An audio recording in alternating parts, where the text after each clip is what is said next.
canke mwaramutse mwese muriko murakurikirana kino kiganiro.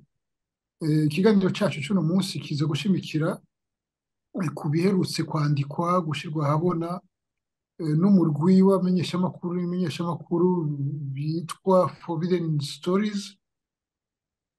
Bikaba bishimikiye ku gihugu cy'u Rwanda na cane cane umuyobozi mukuru w'u Rwanda, Perezida Paul Kagame, bagiriza amabi menshi. Nico gituma uno munsi twashaka kugaruka kuri ivyo bintu kuko hariho bimwe bimwe bisiga ubwenge ku muntu asanzwe azi u Rwanda uko rumeze. Abatumire ni babiri, reka ndabareke batubwire abo ari bo. Umutumire wa mbere w'imbona, mutubwire urinde. Ninde ugiye kubanza? Sa ni wowe ubanza Komeza Vincent. rero wabanza. Oya komeza. je nitwa Innocent Muhozi, uko nsanzwe ushikiriza kino kiganiro. Nibaza ko abakiri aba bari banzi. Ngira Gasana nawe yotwibwira. Nitwa Vincent Gasana, ndi umunyamakuru. Urakoze Nkorana na Vincent. Kate Press. Asante. Urakoze cyane kuba uri kumwe natwe. Wakoze muri BBC imyaka itari mike, turaza kubigaruka gatoya. Karibu cyane Vincent. Mm. Turi kumwe n'uwo musanzwe mubona muri biganiro bitari bike byacu, udasimburwa Albert. Albert, mwiriwe. Mwiriwe neza namwe. Amasaha tugikoze i Kigali ni umugoroba, izuba ririko riragenda. Kaze nawe muri kino kiganiro. Yego murakoze cyane. Uru- Na Kibera uri inka umumenyeshamakuru. Sa nta nubwo tukiri muri Kibera inka. Eh, eh, uri umumenyeshamakuru, editorialiste, ukaba uri ku marezo sosiyete cyane. Mu majambo make, Forbidden Stories ziheruka gusohoka ku gihugu cy'u Rwanda, na cyane cyane urabona ko zishimikiye kuri Perezida Kagame. Wewe muri rusangi uzibona gute? Mu majambo make turaza kubijamo ido n'ido. oh, mu by'ukuri byarantunguye, kuntungura uburyo byakozwe. Eh, kubona kuko abantu wenda batarabimenya, kubona niba ari abanyamakuru n'abakora amakuru n'abanalisite bageze nko kuri 50 mu bihugu bitandukanye, eh, bihaye misiyo yo gutera igihugu kimwe cyo muri Afurika, kandi bo ari abanyaburaya. Tuvuge ari inisiyative yavuye i Buraya, kwibasira gutera igihugu kimwe n'ubuyobozi bw'icyo gihugu. Ariko uko byaje ntabwo umuntu yahita ko urabona n'ibihe turimo tukibaza se ni ibintu bivuye Kongo, ni ibintu, hanyuma ukaza gusanga kabisa ari ibintu bapanze nabo barabyivugira nyuma ko iya mbere iciyeho, hakaza story ya kabiri, ya gatatu, byose ukabona mu bihugu bitandukanye. None ukabona ukuntu byose biba biteye, ni ibintu bidasanzwe. Nabo bashatse kuvuga ko babigeranya n'igihe cya ba Snowden na ba Assange basohora Wikileaks, ukuntu bashyize hamwe kugira ngo mbese iyo information bari bahawe na idasanzwe, bagomba kuyigabanya no gusesengura no kuyisangiza noneho public. Babivuze kuriya, kandi ikibazo cyabo atari ibintu batoye mu madosiye naka, ariko bafite storyline, bafite mbese uko babona ibintu, uko bo ishusho bafite, ishusho y'u Rwanda. Hanyuma urumva ibyo ari byo byose, nk'abanyarwanda twabaye hano kuva mu gihe cya jenoside, twabona n'inzira tumaze kugenda. Eh, wa mugani uko dusigaye tuvuga twiyubaka, tukabona aho tugeze, n'umuntu uri mu itangazamakuru nkanjye, byarantunguye ariko byaranantangaje, kuko urumva namwe murabizi muri Renaissance, cyane cyane n'itangazamakuru yo mu Burundi y'imyaka yose, ayo mavaleur mugenderaho, icyo twita ethics, l'éthique journalistique, tout ça, ibyo byose kari nabo bakunze kutwibutsa izo ari zo, ariko ugasanga nta na hamwe mu byo batangaza babikoresheje. Tutarabijyamo muri byose, byatumye umuntu abitekerezaho, kuko iyo usesenguye gatoya ibyo mu kiganiro, wenda ndaza kongera kubivuga, ndabona ko fondement yabyo harimo racisme, uko bo batubona, uko bo babona abirabura, uko babona ko abanyafurika bakwiye kumera. Iyo umunyafurika rero atagiye muri iyo modeli yabo, bakabona ko ari ibindi, ariko bo ikindi rero racisme nabonaga, kuko ibintu byinshi bishingiwe kuri ayo mateka nyuma ya jenoside, ariko icyagaragaye ni uko n'iyo jenoside bayisuzugura, batagiha agaciro gakwiye kumenya icyo ari cyo.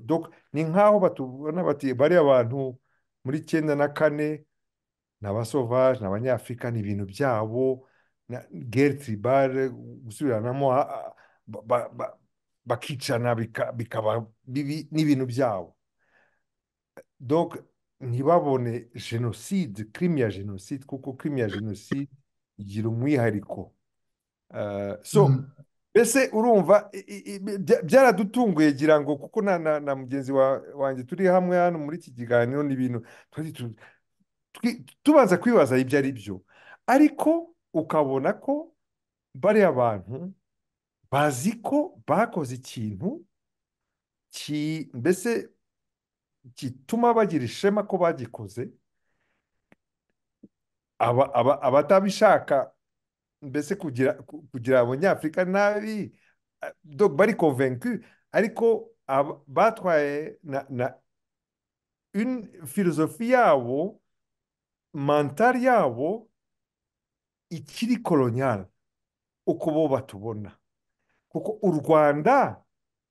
uko u Rwanda rumeze, uko u Rwanda rwabayeho nyuma ya jenoside, nta na hamwe babisomye mu byo basomye ku banyafurika.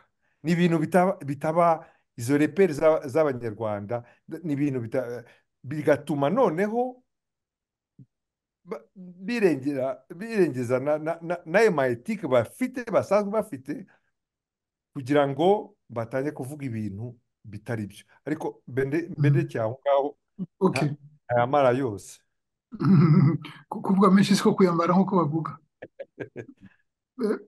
Vincent Gasana, iyi Forbidden Stories bagize ku gihugu cy'u Rwanda irimwo ibintu byinshi bavuze, urupfu rwa naka wundi, byose bakabyizana byabereye muri South Africa, pressure zoba zaragizwe ku bantu hano mu Bubiligi, byabereye sinzi no mu bindi bihugu byose, no mu Rwanda bakabyita facts arizo bakoresha.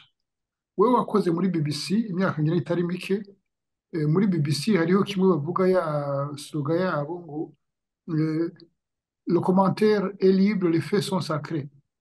Ibyemezo byabaye nicyo kintu umuntu ashimingira ko icyo ubyibazaho ibyo umwe wese ashobora kubyibazaho icyo ashaka.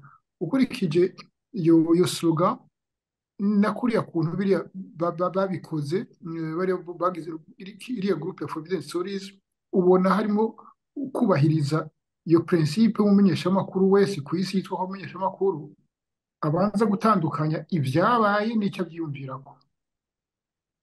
I mean, Albert yavuze ko bitangaje nibyo koko byatunguranye ariko nta nubwo twavuga ko bitangaje kuko nyine ni ibintu bamaze igihe kinini cyane bakora ubwo ahubwo ntabwo aribwo bwa mbere ari mwebwe ari Albert yavuzeho ku myitwarire yabo so ariko igitangaje wenda ni uburyo babikozemo kuko nk'uko ubajije urebye ibintu bakoze nyine barasa nkaho bavuze bati tugiye gukora iki kintu batarabona izo facts nyine sinzi uko tuzita neza mu kinyarwanda maze bakagenda batoragura hirya no hino ngo bashyire bemeze ko koko bazifite ariko baratangiye mbese bafashe icyemezo batugiye gukora ibi ngibi ariko bidakurikije ubundi uko umuntu atangira reka turebe facts dufite none rero twari dukwiye gukora ibi ngibi bo baravuze bareka dukora ibi ngibi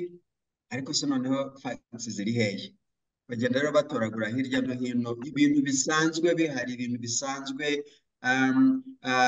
bivuga ku Rwanda bidafite aho bishingiye nabyo aba ari byo bakoresha rimwe na rimwe uragenda ugasanga y'akantu k'ejo bundi wenda nk'uyu nguyu Samuel Byekabyansi naho ubundi ni ibintu bisanzwe bari basanzwe bakora igitangaje n'ikindi buriya ibyo Albert yavugaga ibyo bintu by'ubukoloni birimo n'agasuzuguro n'iki byose birimo ariko hari ukuntu nabo wenda bagira igihe bakiyubaha bakubaha umwuga uburyo bingibi byakozwe bisa nkaho batanubahiriza uwo mwuga kuko niba hari mu by'ukuri abanyamakuru 50 ntabwo ngewe nibwira ko hashobora kubura nibura bamwe 10 bareba ibi bintu bakavuga batari ku ibintu turimo ntawe bifite aho bishingiye so birasa nkaho rero habaye abantu benshi maze abareba ko ari amafuti bakicecekera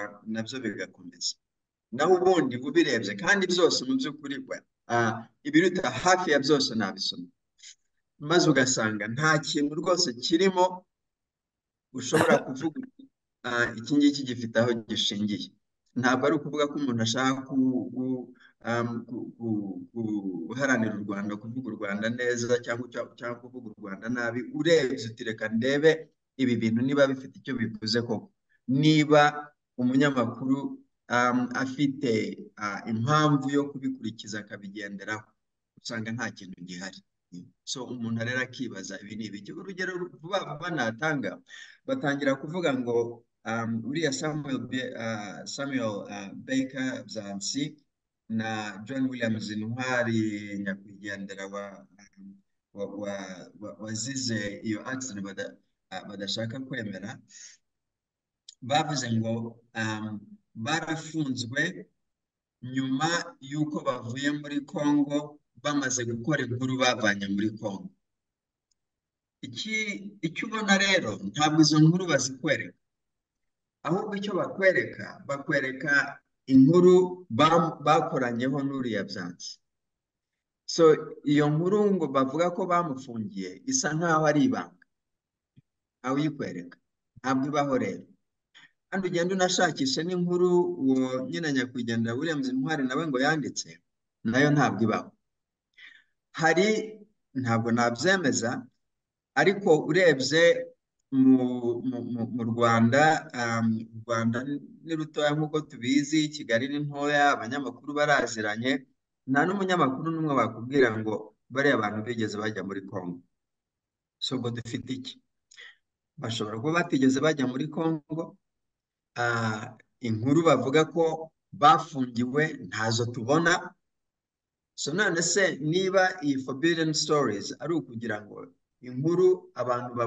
abanyamakuru babujijwe gusohora zijye zisohorwa n'abandi icyo nicyo cya mbere bakora bakaba batagikoze ni impamvu ki impamvu nuko ntabyo bafite icyo ngicyo rero nicyo gitangaje kuba abanyamakuru bangana batyo nta n'umwe muri bo usa nk'uvuga ati ariko ibintu turimo ni ibiki Albert Rudatsimburwa turagaruka ku byitwa ko ari ibyemezo bakoresha ariko duhere ku bantu barimo bakoreshwa nk'ibyemezo by'ibyo bavuga. Bobo umuntu iyo bavuga ko iki urabye ba Michael Long, ukareba ba uriya muhungu wa Ngeze Hassan, ukareba biriya bya ba Karegeya, etc. Abantu bo bafatwa nk'aho ari bo berekana ko ubutegetsi ari bubi mu Rwanda, umuntu iyo bavugaho iki. urumva niya nuzi navuga ko harimo na rasisme itari ntoya, itoroshye kuko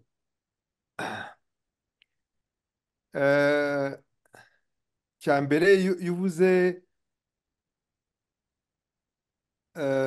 arya example ya mbere wari utanze mbere ya Karegeya na Hariho Ngeze. Michael Long, hari uriya muhungu wa Ngeze. Michael Long, urumva Michael Long ikintu cya mbere ni uko nta kintu cyamubayeho, babigira ibitangaza nk'aho yahohotewe, nk'aho yakubiswe, cyangwa nk'aho yahatswe gupfa bamwica, kandi ari abantu batumwe nta kintu yizaba. Baramuvuga gusa ko hari abantu bamutuka, mbese bamuharsera. Okay, ariko nibavuga ibyo Michael Long yakoze kugira ngo bitangire, kuko Michael Long ni umunyamakuru, asanzwe ari umunyamakuru, nanjye sinari muzi, naje kumumenya kubera igitabo yanditse ku Rwanda. Icyo gitabo ntabwo bakivuga, ariko bamuvuga ko yakoze ankete. Ntabwo avuga, ariko ntabwo bavuga niba ankete yakoze, ariko uzi umuntu utangiye igitabo. Abakurikiye iki kiganiro niba bashaka bazarebe, barebe muri library niba bakibona. Paje ya mbere, introduction, ni paje mu gihe ni ibintu byanditse mu gihe cy'ubukoloni. Intuze ya mbere ivuga abanyarwanda ni ababeshyi, bavuka babeshya, bakura babeshya, bapfa babeshya. Urumva nicyo kintu kiba kirimo, niyo introduction. Nyuma agafata igitabo cyose nka forbidden stories, nk'iki kintu twavugaga, ari ibintu akuye hano ari ibihuha, ariko in fact igitabo cyose ni ku mugabo witwa Karegeya. Karegeya yishwe muri Afrique du Sud, kugeza n'ubu ngubu byateye ikibazo hagati ya Afrique du Sud n'u Rwanda. Ariko abantu babimenye, kuko no muri iyo niwe ubona ya doze ya rasisme nakubwiraga, muri iyo forbidden story yo mu Bubiligi, iteka buretse n'iyo ngiyo no mu Cyongereza nabyumvise, bakunze kuvuga ko umuntu wakoreye leta y'u Rwanda, bakunze kuvuga ngo un proche de Kagame, umuntu uri hafi ya Kagame, ni inshuti ye, ngo un ancien compagnon de Kagame. Donc iteka ni nk'aho abanyafurika batagira ama institution, ni nk'aho abanyafurika hataba institution ya presidence, institution y'umuministre, guverinoma, leta. Iyo uri muri leta, ese waba uri umuproshe, waba uri inshuti y'umukuru w'igihugu? Urumva ni nk'aho wavuga ati boss wa CIA ni un proche wa Biden. So harimo ako kantu ko iteka babivuga batya. Karegeya ibyo ari byo byose, kugira ngo kuko yaba indi story, ariko yanditse ibintu, Michael Long yanditse ibintu, ni kuko uvuga Michael Long, ariko hari n'undi witwa Judy River. Donc baba presenta nk'aho ari abanyamakuru. Judy River yanditse igitabo, ni umukanadiyeni, ariko yanditse igitabo avuga ko jenoside itabaye, ko buriya abantu muri jenoside, mu gihe cya jenoside, buriya bicwaga na RPF, akabitangaza. Urumva ko ari ugupfobya jenoside, kuko ibya jenoside ntabwo twanabigarukaho, ni ibintu data zose zirahari. Icyatumye haza na tribunal international ni ukubera izo mpamvu, kubera iyo data yose. Donc ibya jenoside ni ikintu kivugwa, kizwi, abantu bakoresheje minimum ya intellectualisme bahita babibona. Ariko wagira ngo ku bantu bose bitwa ko ari nivo y'abanyamakuru n'iki, kubera ko byabereye muri Afurika, icyo kintu cya jenoside n'uburemere bw'icyo cyaha batabibona, bakabibona no ni abantu barwanya hagati yabo. kandi ubu ngubu jenoside uko ivugwa ni imvugo ya Kagame, nk'aho ari Kagame wabwiye uko isi igomba kubifata, nk'aho ari Kagame uvuga icyabaye. Kandi ibyo byose Kagame ko yayirwanye gusa, akayirwanya akanayitsinda, ariko nta hantu na hamwe Kagame yaje kubwira abantu uko bagomba kubona jenoside. Urumva bivugwa n'abandi. Abo banyamakuru rero bakoresha mikararo, bakoresha na Judy River n'iki byose, ibyo byose ntabwo babivuga, bakavuga ko abo bantu ari abavictime.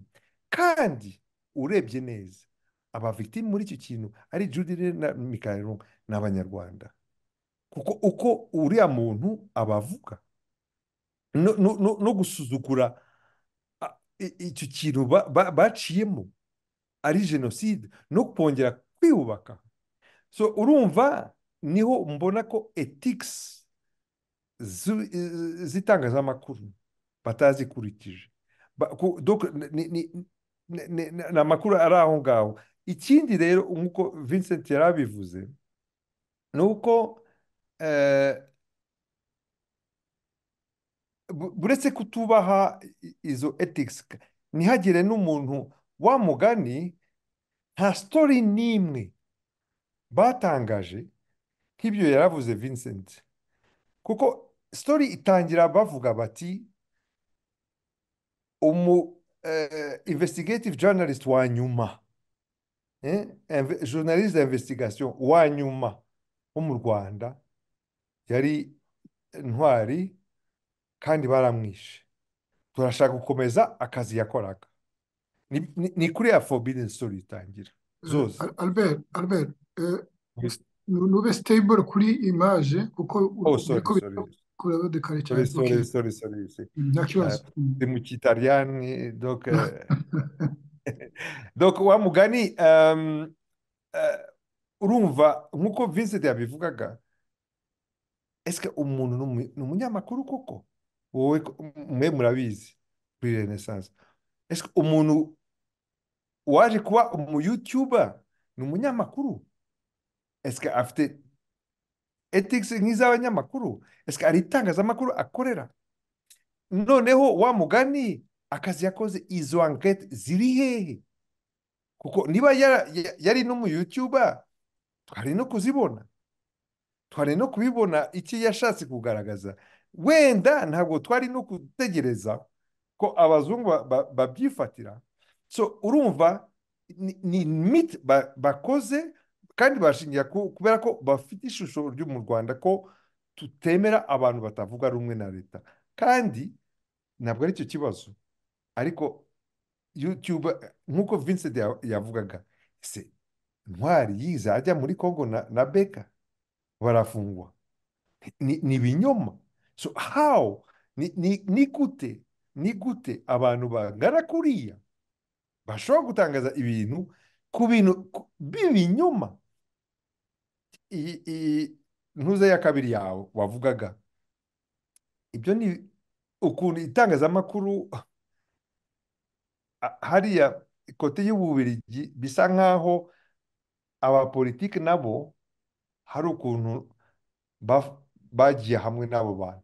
Kubera iki? Kubera ko baravuga ko hari Ababiligi babiri, umwe afite inkomoko yo mu Rwanda ariko ni Umubiligi, kandi n'umwana wa Hassan Ngeze yarishwe muri Afrique du Sud.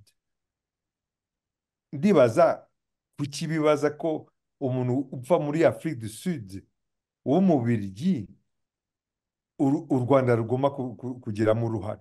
Kuki ni iki kikonekita ntuza umwana wa Hassan Ngeze n'u Rwanda cyatumye u Rwanda rushaka kumwica? Nta hantu babisobanura. Babifata ko ari ubukungu, paske afite inkomoko yo mu Rwanda. icya kabiri hapfa n'umubiryi wa kabiri nawe bamushyira ku ntuza y'u Rwanda, ukibaza mbese kuki mutibaza ko ari ababirigi babishe? Ni muri Afurika du Sud, kuki ari umunyarwanda ugomba kubica? Nta na kimwe bize babona. Bavuze ko mu Bubiligi hari parike yafunguye instruction, ariko imaze imyaka ingahe? Uzi ko hari article nanditse igihe Ububiligi bwavuze enfin, ko byamenyekanye kuko kugeza n'ejo bundi bari batarabivuga in public, en public, ariko bavuze ko ngo bari bafite impungenge ko Vincent Karega abaye ambasaderi mu Bubiligi ko atabasha gukora akazi neza ko ka diplomasi hagati y'ibihugu byombi, kuko justice yabo yashobora kuzamusaba gukuraho immunité diplomatique. Kandi iriya parike yabo nta hantu bigize bavugamo Karega, Vincent Karega. Bafunguye enquête gusa, ariko nta Karega urimo. Ukabona rero muri stories z'abo bantu bose babishyiramo. Urumva rero ko za ethics twavugaga tugitangira zitagihari. Icyanyuma kugira ngo ndangize aho ngaho, kuba bivugwa mu Bubiligi iyo part ya forbidden stories, bakigira nkaho batazi ko abajenosideri benshi babashije guhungira, enfin benshi ibyo batari bake bashoboye guhungira mu Bubiligi no mu Bufaransa. Ahubwo hariya umutekano w'abacikacumu, abacitse ku icumu baba mu Bubiligi no mu Bufaransa, nibo bahora bafite ubwoba kugeza n'ubu ngubu yabo bajenosideri baba muri biriya bihugu. Ibyo byose rero ko u Rwanda narwo rushobora kugira impungenge kubera abo bantu, kubera ko ari, muribuka ko Kabuga bamutoye ejo bundi mu Bufaransa, ariko niho yabaga. So n'abajenosideri n'abakuru ba FDLR, Callixte Mbarushimana aba mu Bufaransa. Ubudagi bwonyine nibwo bwafunze abantu ngira ngo 2-3, ariko ahandi hose barahaba. Ibyo byose kuki bitavugwa muri forbidden stories? Niho ubona ko izo ethics z'abo ethics na professionalism, abo bantu kabisa bafite defo. Vincent Gasana, wakoze muri BBC igihe kitari gitoya, we ku bwawe biriya biri muri iriya forbidden stories nka BBC ishobora kubishyira kuri antene, irashobora kubi broadcasting ibintu nka biriya birimo, kavuga ati okay, aya ni amakuru tuyashyiriye on air? Well, ndabona na BBC nayo bavuga ngo ni imwe muri izo organizations zibirimo. Ariko mu by'ukuri nk'uko bivugaga kare, ukurikije ngira ngo twari dukwiye kuvuga iyi forbidden stories ubundi ikikora ku batabizi. Ubundi mu by'ukuri igikorwa cyayo ni ukuvuga ngo mu bihugu aho abanyamakuru badashoboye kwisanzura ngo bavuge inkuru cyangwa bagirirwa nabi kubera ko bavuze inkuru, abandi banyamakuru bo mu bihugu byo hanze bo bashoboye kwisanzura, bashoboye kuvuga izo nkuru, barabavugira kugira ngo bariya bahohotera abanyamakuru bamenye ko byanze bikunze ayo makuru azasohoka. Ubundi urabona rero icyo kaba ari igikorwa cyiza. Icyo bitandukanye hano ni ukwibaza, bashatse icyo ngicyo kugishyira ku Rwanda nta mpamvu bafite. Aho ngaho niho ikibazo kiri. So niyo mpamvu navugaga kare, batangije kuvuga bati ibi bintu reka tubikore, maze bamaze gufata icyo cyemezo, basa nkaho ari uko babigize. Bamaze gufata icyo cyemezo bajya gushaka impamvu. niyo mpamvu rero ubona utuntu twose bagenda batoragura hirya no hino. Urambajije muri BBC uko bagira mu by'ukuri, reka twe no kuvuga no BBC gusa, umunyamakuru uwo ari we wese, editor uwo ari we wese areba biriya bintu bavuga, ntabwo byarenga ibibazo bitatu. Bishingiye ku ki? Twabimenye dute? Ugasanga avuga ati rero ziriya nta nkuru zirimo, ahubwo inkuru ngewe mbona iri hano ni uko babikoze n'ibiturutsemo byose. Mbese ukanavuga uti navuze kuriya Forbidden Stories ubundi ari igikorwa cyiza, ukanavuga uti ibyo kuba igikorwa cyiza basa nk'ababyishe kubera ko bashatse gukoresha icyo gikorwa kujya mu bindi bashaka gukora, ari ugutera u Rwanda. utubwiye uti Forbidden Stories byari ngombwa no kubyibutsa abari gushyira ahabona ibyo abamenyeshamakuru bo mu gihugu runaka batashoboye gushyira ahabona, utariko muri kiriya ayo makuru batashoboye gushyira ahabona bo bari abamenyeshamakuru bo mu Rwanda ntayariho, ntayo berekana. Albert Rudatsimburwa, baravugamwo Michael Rongo niwe cyane cyane mbona bagerageje kubakira ko akantu gashobora gusa nako, avuga konferansi yari kugira mu Bubiligi hanyuma zikabuzwa, ntashobore kuzigira. Uretse ibyo nabyo nyine atari byo, kuko hari ibyatumye bamubuza kubera iyo negasiyo ya jenoside justement, aricyo cyatumye inama itaba, ko icyo cyo ndakizi najye. Kubona muri ibyo bintu byose ata kintu gifatise, atamumenyesha amakuru avuga ati runaka hari ikintu yashatse gushikiriza arakibuzwa, objectif ni iyihe? Ni gukora ibyo bintu. Iyi Forbidden Story ikoze ku Rwanda ariko umuntu yagiza kuri logique gusa, nta urumva nta kindi. Forbidden Story zindi, Forbidden Stories ata stories zirimo, kuri stories, izo stories zabujijwe abantu gukora ntiziboneka, nta na hamwe ziboneka. Intumbero ni iyihe? nyine nk'uko twakomeje kubivuga, ni wa mugani nk'urugero utanze, icya mbere ni uko batigeze, ese abantu bavuga ko Michael Rongo ko yanditse igitabo, ese icyo gitabo baragisomye? Kuko nicyo cyatumye hari abantu uyu munsi bumva ko bamutuka,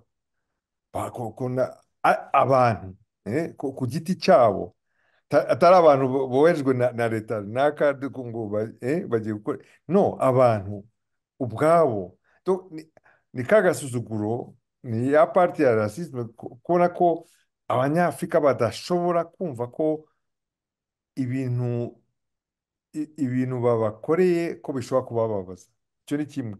Icya kabiri, umunyamakuru w'umwuga wa mugani ko uzi iriya story ya Michael Rongo n'ahantu yagomba gukorera ntuza, kandi barababeshya, baravuga ko bagomba gukora deba, kandi mu by'ukuri intuza ya mbere ni uko yagomba kuronshinga igitabo cye hariya, akanazisinya n'iki byose. Ariko mbese kuki babajije muri iriya reportage ya Forbidden Story, kuki babajije Michael Rongo wenyine? Kuki batabajije nyirinzu, umuntu wabihagaritse? Kandi nyirinzu na reportage inavuga ko iriya nzu izwi, l'Horloge du Sud. Nyirinzu ukoreramo ni umueshevin, ni umuntu ukora muri commune y'aho hantu, ni umuntu na public nawe yashobora no kubivugira. Kubona batigeze bagira iyo etike nawe yo kumubaza, bafata agace gusa aka Michael Rongo, ariko ntibabwire abareba, abakurikira iyo Forbidden Story icyatumye abanyarwanda mbese banarakara. So ibyo byose urumva ko ibyo wabwiraga Gasana about ethics, uko erega turavuge erega na BBC bize gukora ikintu nk'icyo bakoze documentary yose the untold story kandi urabitwibukije ariko biradufasha kuko kubona icyo gihe BBC yarasohoye documentary yose mbese ivuga ko jenoside uko tuyizi atari uko byagenze. Bari baratangiye gukora story ni ibintu batangiye kera urebye neza kuvuga story ko niba mugira impuhwe imbabazi u Rwanda ngo kubera jenoside buriya nuko mutazi jenoside bashaka kuvuga ko en fait Kagame byose umubare w'abantu n'abo bantu mbese bakoze iyo forbidden story mbese ko no muri ntuza yawo iyo bajya nibura muri memorial mu rwibutso rwa jenoside bakagerageza kumenya ibintu ibyabaye mu Rwanda iyo jenoside bamwe bahakana abandi bemera kandi ku rwego mpuzamahanga yaremejwe na Loni ariko bo nk'itangazamakuru baba bashaka kuvuga ko ikintu cyemejwe hariya nuko batabivuga ko cyemejwe muri Loni bashaka kubivuga nk'aho ari Kagame. Story ya jenoside yakorewe abatutsi ngo ni Kagame uko we abivuga ni kuriya tugomba kubyemera. Urumva rero intellectuellement parlant ni malhonnête iteye ubwoba so n'icyo cyose wari uvuze Michael Judy Rivers abantu bumva ko bishwe mu mahanga byose ni Kagame ariko ko nari mbabwiye untold story ya BBC nshobora no kubabwira ibindi bintu byabaye iyi myaka yose iteka iyo abanyarwanda bagiye kujya nko mu matora nk'ubu tugiye kujya mu matora mu kwezi gutaha igihe cya referendum igihe cy'amatora cy'ubushize iteka i Buraya bazana bombe igomba kuvuga ko leta ya Kagame nta kikintu ni kuriya mbibona nabyo harimo iyo coincidence de circonstance ntacyo bifanaho n'ibiri ko birabera muri ntambara muri Congo.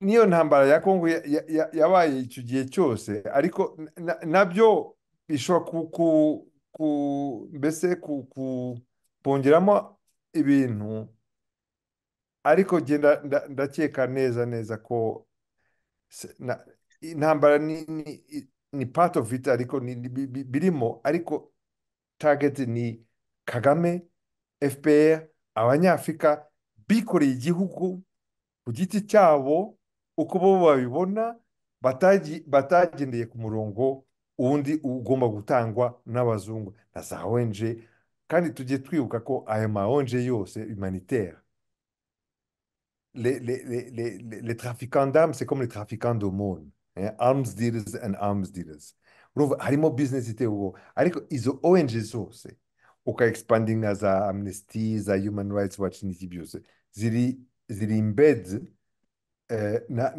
n'itangazamakuru milieu ni n'abantu tuvuge n'abantu ubwabo milieu z'abo bantu bari mu itangazamakuru na milieu bari muri aya manuza ONG za Human Rights n'abantu bamwe bagira umuco umwe bagira culture imwe bakavamo bafite imyumvire imwe ariko ibya Congo ni part of it ariko ntabwo ari the focus ya forbidden story. Kuko duheraheze Vincent Gasana wowe wakoze muri BBC urebye uko ibibazo bya Afurika mu manyuzuru babikora n'ibibazo by'i Buraya cyangwa Amerika uko babikora simvuga BBC yonyine urebye n'abamenyeshamakuru ino mu Buraya uko bisanzwe ubona babishiramo rigueur imwe exigence professionnelle ubona ari imwe cyangwa yo abasana bavuga ati nibyo abanyafurika ibyo umuntu abikora uko ashatse icyo kintu ntacyo uhora ubona mu buryo ibibazo byo muri Afurika n'iby'Uburaya cyangwa Amerika mu manyuzuru mu bikorwa i Buraya. reka namamaze porogaramu njya nkora yitwa Rwanda Beyond the Headlines kuko uzanyemwo ikibazo cyenda guhura nabyo. Hari interview nakoranye n'umunyamakuru witwa Linda Melvin wakoze ibintu byinshi cyane ku Rwanda. Ni nawe kubwe wivugiye ati mu by'ukuri Afurika ntabwo ibona umwuga nk'uko ukorerwa iwabo, ariko ibyo byo mu by'ukuri dusanzwe tubizi. Ngira ngo nawe kubaza icyo kibazo, nawe usoma amakuru, nawe ureba amakuru, nawe ubyitaho, ibyo bibazo urabizi, urabireba ukabona, ukamenya uti ibi ngibi biramutse bikorewe byaba mu Faransa, byaba mu Bwongereza, mbese bikorewe mu Burayi, hari byinshi babaza bagakurikira bati ibi ngibi ntabwo byavamo. Niho natangiriye kare navuga nti urebye ngo abanyamakuru 50, ubwo nyine harimo abayobozi, harimo editors n'abandi, icyo kintu bajya kukireba bakavuga bati ariko si ubu ngubu ibi bindi bishingiye hehe? Ngira ngo ngewe twongere dusubire inyuma, biriya byose Albert yavuze nibyo, ahubwo biradufashije kongera dusubire inyuma turebe Forbidden Stories ubundi ikora iki. Iragenda ikazana izo nkuru zitashoboye gusohoka akaba arizo isohora. Aho kugira ngo bo bakore ibyo ngibyo, bagiye hirya no hino gushakisha utuntu n'utundi, bajya muri Congo, bajya ibintu bimaze imyaka hafi 20 bavuga. Icyo tutabonye ni izo nkuru bavuga ko ubundi baterana gusohora. Ibyo rero bikaba bidusubije hariya Albert yavugaga, vuga ati ibi ngibi byose ubundi bishinzwe kugira ngo ni ukurwanya umuryango nka FPR waza ukavuga uti twebwe tugiye kureba igihugu cyacu mu buryo bwacu, tugiye kwiyubaka mu buryo bwacu, tutabanje gusaba uruhushya Abanyaburayi, tutabanje gukurikiza ibyo bavuga ko tugomba gukurikiza. Ibi byose niho bituruka. Akangaka ka Forbidden Stories ni kamwe mu byinshi bikorwa kubera ko icyo ngicyo ari cyo barimo bararwanya. Sovereignty sinzi ko twabivuga mu Kinyarwanda. Ntabwo ubwigenge ntabwo bukwiye kugirwa n'ibihugu byo muri Afurika. Ibyo byose rero bikurikizwa na systems zose. Albert yavugaga NGOs. Urabizi ubundi NGOs muri Afurika, iyo abanyamakuru baraza bakajya kubaza NGOs, akaba aribo bakoramo research, mbese ugasanga aribo bavugana. So abanyamakuru, aba NGOs akaba aribo baha abanyamakuru information kubera ko bavuga ko aribo bazi ibihugu byo muri Afurika, bakigendera bagapfa kwikorera ibyo bikorera. Ntabwo bakurikiza neza ibyo bagomba gukora. Nk'ubu ngubu ngira ngo mwese murabizi, iyo kanaka aje kukubwira ati uri umunyamakuru, hepfo hariya habaye ikintu, ntabwo uhita ugenda ngo wandike cyangwa ngo ujye kuri television cyangwa kuri radiyo ngo uvuge ngo hanze hariya habaye ikintu. Uragenda ukabaza abandi bantu nka 3 ukumva ibyo bavuga, niba udashoboye kwigirayo ku bwawe. Waba udashoboye kwigiraho ku bwawe, waba udashoboye kubyemeza ko ari byo, ukavuga uti habaye imvugo ko ngo hariya habaye ikintu, twabaje kanaka. Mbese umuntu akabimenya, ubireba, ubisoma, ubyumva, akabimenya uko wowe wabyumvise. Ibi ngibi rero bazanye biragaragara neza ko nabo ku bwabo bazi ko barimo baragomba gushakisha. Nsubire mu cyo navuze, batangiye bafashe icyemezo bati tugiye gukora ibi bintu, tugiye kubikora ku Rwanda, batarabona impamvu. Maze bamaze gufata icyo cyemezo bajya gushakisha izo mpamvu. Izo mpamvu rero zagakwiye kuba zivuga ngo Byansi na Ntwari barafunzwe, barabujijwe gukora inkuru iyi n'iyi. Forbidden Stories irivugira ku bwayo, iravuga ngo bamaze kugaragaza izo nkuru barafunzwe. Icya mbere, ntabwo bigeze bafunzwe. bafungwa. Zanzi yafunzwe rimwe, nta nubwo twabyita gufungwa, byabaye mu gihe cya coronavirus, abantu bagendaga nyuma ya kafyu, so yafatiwe mu bandi bose, nta nubwo twabyita gufungwa. Ni abapolisi barazaga bakababwira, rero mwebwe nimuhama aha ngaha kugera igihe cya kafyu kirangiriza, hanyuma mutahe. Ibyo ngibyo nibyo bagiye kugira igitangaza, ngo yarafunzwe, ngo yarafunzwe azize iyi nkuru tutabona. So ibi byose rero ni utuntu bifashisha, ariko tubirebye mu buryo bugari, ni nka biriya Albert yavugaga, ibi bintu ni ukurwanya u Rwanda, ni ukurwanya u Rwanda no guhora bavuga Kagame Kagame, nk'aho u Rwanda rutabaho, nk'aho Kagame ari we wiyobora, ntaho ahuriye n'u Rwanda. Nabyo buriya bifite aho bituruka. Barashaka kugira ngo uyu ni we muyobozi babona urimo uraganisha u Rwanda ahantu badashaka ko rujya.